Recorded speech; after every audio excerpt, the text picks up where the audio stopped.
Hi there, guys. I just have to. These are my PJs. Very old, ancient PJs. Stone Age, I feel like I'm from the Stone Age myself at this point, so I just want to do a tiny report from the other side. Yesterday, the video was really dark and it was a bit candlelit and all that, but it sounded like, to me at least, like I had things more or less under control. And now I don't. So, hi, this is Eileen.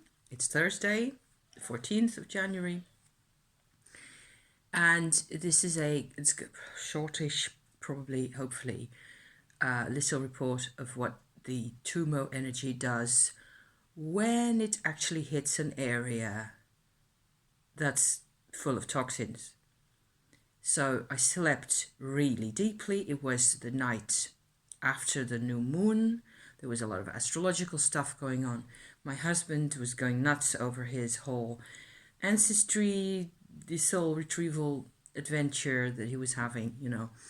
And so we had to argue with him for a bit about that. And after, because he comes out of the office and he's in his office mentality, and then nothing really gets through to him. He's just got to be this proactive male style, kind of a guy about things. And he gets a bit, offhand and with me and stuff, which I don't take really well to. So, yeah, it was just, there was just this teeny tiny little thing that happened. And it set off a whole stream of talking and thinking and whatever. So all that was going on. There's all the things out there that are going on, and well, so all that is all this big layer of life that everybody's sharing. And underneath of that, I'm still doing Tummo. And so I keep, getting Shakti energy, Kundalini energy in places where there hasn't been any. I have to keep telling myself this because it's the explanation for feeling sometimes particularly lousy a while later or the morning after or whatever, because I slept really deeply. I even had quite a nasty nightmare that I won't tell you about because yuck. And it's not really relevant in the sense that it's relevant to me, but it just shows the level of the level of toxins that I had. So I wake up, I have a headache. I'm like, oh my God, my tonsils are angry with me and whatever else. And as I've gotten used to over the whole of 2020, I've gotten used to, tonsil problems means I absolutely have to, first of all, get hot water. Because that's what goes in there instantly or quickly enough, and dissolves whatever is bothering the system and carries it away. So that's why I'm actually coming out and talking to you now, because 10 minutes ago or an hour ago I wouldn't have managed because I was just in too much. It was just too painful. And it not like excruciating, and it's not in my lungs, so don't worry about that or any of it. And it's what I'm interested in sharing at this point is where basically the vibrational activity of the Kundalini actually meets the physical and the organs and the metabolism and all that stuff. So those two they aren't separate systems, really. They are constantly meeting up. And what I'm noticing is that for me, the way it's worked, and I'm just assuming that it's the same for a lot of people, there are systems in your body that just never get the energy they need in terms of either Shakti or life, life force. Let's just call it that, because it's all Shakti, it's all Kundalini, except we have gotten really good as humans at narrowing, constricting the access of the energy to our systems. and there is systems within systems. There's all this here is just a huge, complex, multi-layered set of systems layering on top of each other, where often the access to a system is through another one or through a set of ones even. So if there's constriction going on, there may be constriction going on right here, and it just ends up being a problem over there, you know?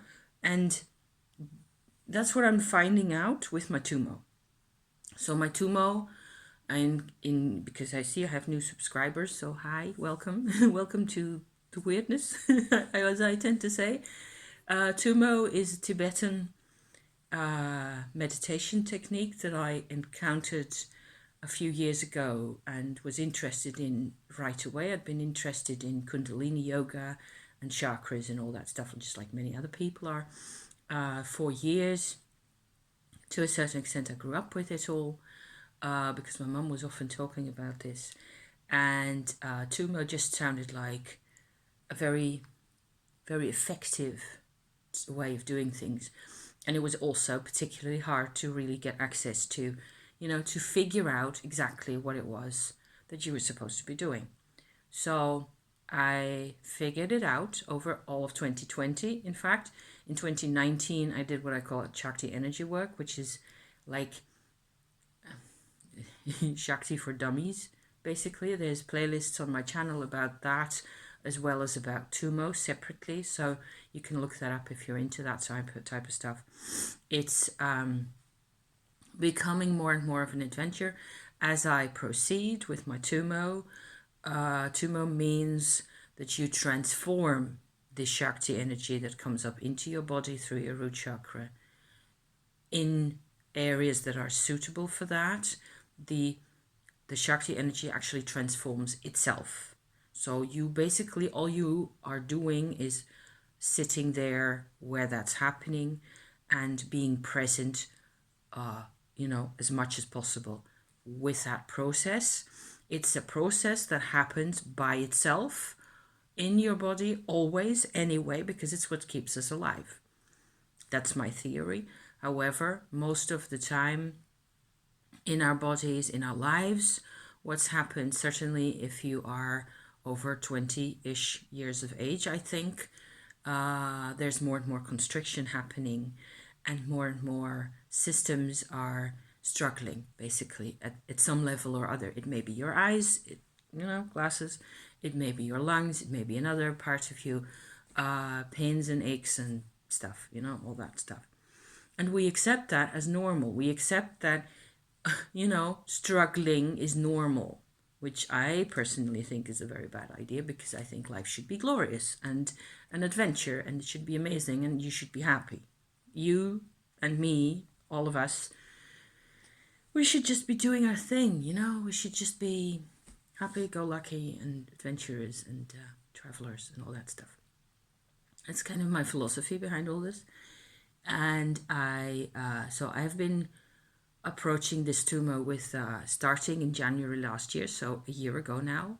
I started on this whole adventure, and I thought it was just going to be a deeper expression of the same thing, as I had been doing before. It turns out that it took me 6 to 8 months or so to, at first, the actual change of the Kundalini energy was fairly easy to accomplish. To my surprise, I actually found that by February I knew how that was working. That is actually a natural process, and all I had to do was to be there and see that it happens, and make myself available as much as possible to this, this thing happening there, this transformation. So I thought kind of that was it. And I just went on because it feels good. It's warm. It feels pleasant. It's, in a sense, it's most of the time it's controllable. Most of it, I wasn't worried at all. So in that first part of the year, it was all fairly manageable and easy to do. it was because 2020 was an interesting year. Oh boy, yes. So there was a lot of psychological and other type stuff, emotional stuff that I was dealing with anyway, just like everybody else. Similarly, in my marriage, things were coming out, things were becoming more obvious. It was a lot of work often, and I do, at some intervals, I do witchy check-ins, which is what I call it when I just come out here, just like this, basically, and talk to you guys about what's been going on in a sort of an approach where I have, a couple of things to talk about that are esoteric or similar, and what my experiences have been with that up to that point. So it tends to be fairly rational, and occasionally I do more impromptu kind of sessions like this, where it's just like I don't know, I just have to report that if you import Shakti energy, actual fiery lava like Kundalini energy, into a system, which is what happens when you do Tummo, because it gets transformed. There's more in the playlist, like I said, you can all look it up because I don't want to repeat it all the time. Also, I don't want to advise people to do this. I don't want to advise for it. I don't want to advise against it. I just want to share. I think that it will be the same for everybody if you go and proceed with this type of meditation. Once you start it, you can't go back because it will proceed at its own pace anyway, and you will be made aware of it. You can't fight it. You cannot fight it. You cannot fight Kundalini or Shakti. You cannot completely disagree with what it is doing to you and not accept it, because that's gonna mess you up completely. I think that's what tends to happen for nearly everybody who goes into Kundalini type activities ill prepared, basically. And a lot of the techniques that people use come from the East, from Asia, and people have a different approach over there, different culture. What I tend to say is that a lot of the culture, and certainly of the religion and the monastic type setting where people practice this stuff, always, whether it's in India or in Tibet or in China or any other part where they meditate, they package the whole, Shakti deal with layers and layers of different types of meditation, different types of intention setting, purification, all the way, everything. It's just all very much set up and packaged and layered, and they stress over and over again that you have to do this stuff with a guru and somebody, or a lama. Somebody's got to help you do this. Somebody's got to guide your steps, basically. So I'm not in any of those types of position myself.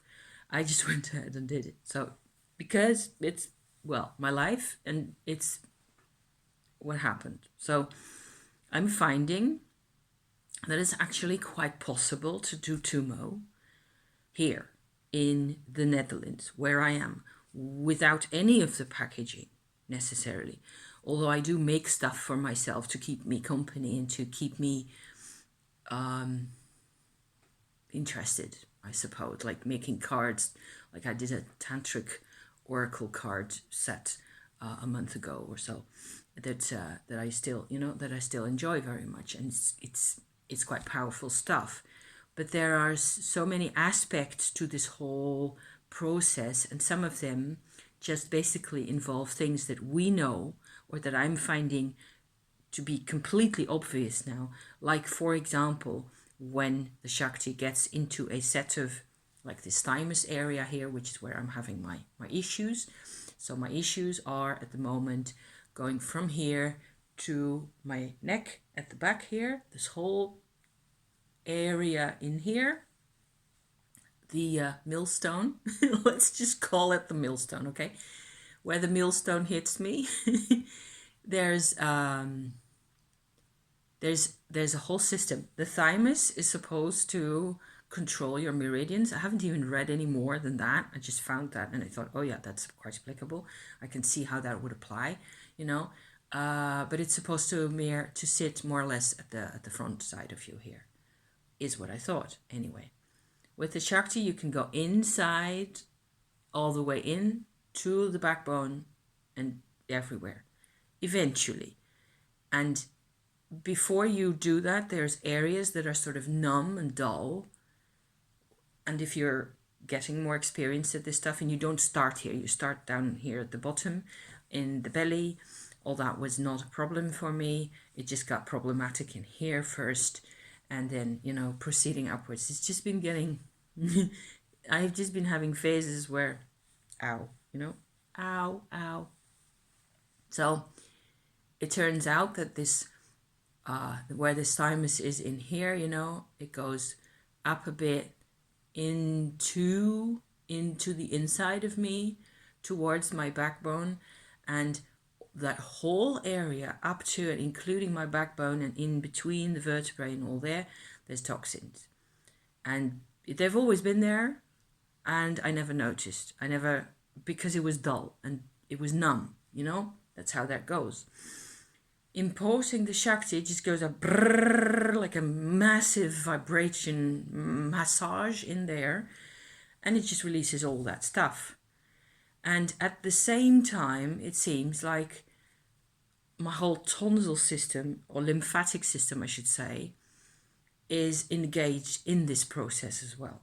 So there's lymph nodes all over. I think you have over 300 of those all over your body. Everybody's got the same lymph system, you know, and they're supposed to defend your body against, you know, viruses and things like that. How relevant for all of us. So my lymphatic system tends to be engaged with this anyway, and I have a history of tonsil issues, which I'm apparently engaged in, at least looking at in a completely new way. So I thought it was very worthwhile sharing anyway. I'm doing a chart of all the paths that the Tummo process is involved in and how it feels for me. It's kind of detailed. I can show it to you slightly at this point. It won't focus properly because the phone and things. This is what that looks like.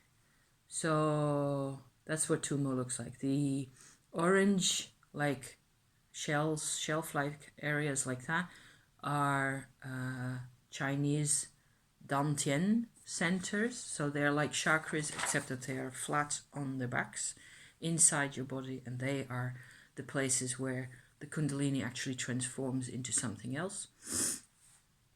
And in here, it's where it seems, this whole thymus area is more complicated than I've been able to find diagrams for on the net anyway so far.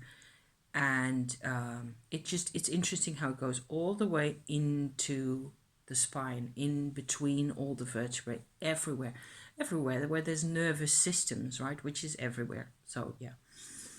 And so getting actual Tummo energy into a system, I'm going to say it one more time, where it hasn't been, where it's just because Shakti energy, Shakti Tummo, either Shakti, Tummo less than Shakti.